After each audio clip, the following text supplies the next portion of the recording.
Good day everyone, welcome to the case study presentation entitled Supratentorial Mass on a Hypertensive 52-year-old woman caused by Neuroschistosomiasis.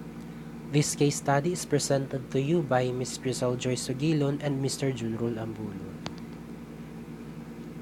The patient, a 52-year-old female, complained of having worsening headache, weakness on the lower limbs, back pain, prickling sensation on the hands and feet, and dysuria. She had a history of hypertension. Upon seeing the physician, she had fever and her blood pressure was elevated. On the physical examination performed, her temperature was raised into 38 degrees Celsius and the blood pressure was noted 120/70.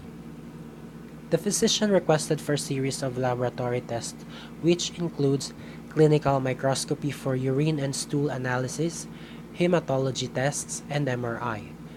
Her clinical microscopy test in urine suggested an infection, probably parasitic infection, which was confirmed in the stool analysis results with the presence of Schistosoma japonicum eggs with light infection. Hematology test results presented reduced percentage of lymphocytes and monocytes, while eosinophil was markedly increased. Increased eosinophil count suggests for a parasitic infection, which coincides with the clinical microscopy test results.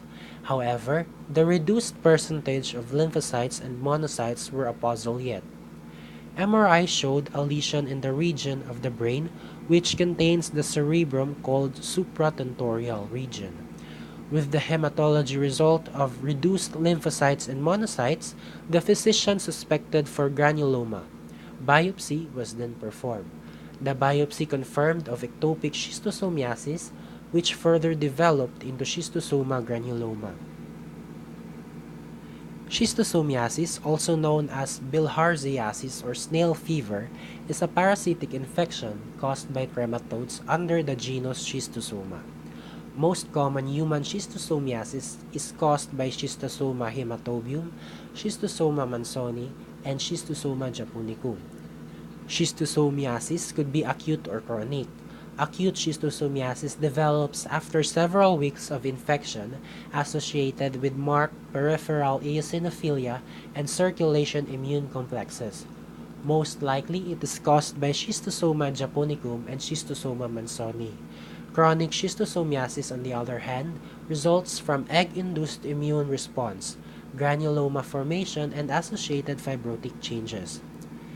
Contaminated water is the primary source of infection. Cercariae, the infective stage to humans, will penetrate the host's skin, infiltrating the vasculatures and lymphatic vessels. Once it will reach the hepatic portal system, it will mature into adults. Adults will migrate to mesenteric venules for egg production. In this case, the adult form of Schistosoma japonicum from mesenteric venules was able to infiltrate the brain through paravertebral venous plexus. Deposition of its eggs in the brain causes inflammation.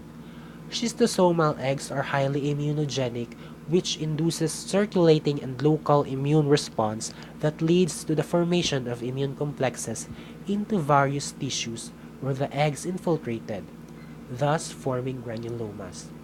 Schistosomiasis affecting the CNS prefer praziquantel with glucocorticoids as treatment.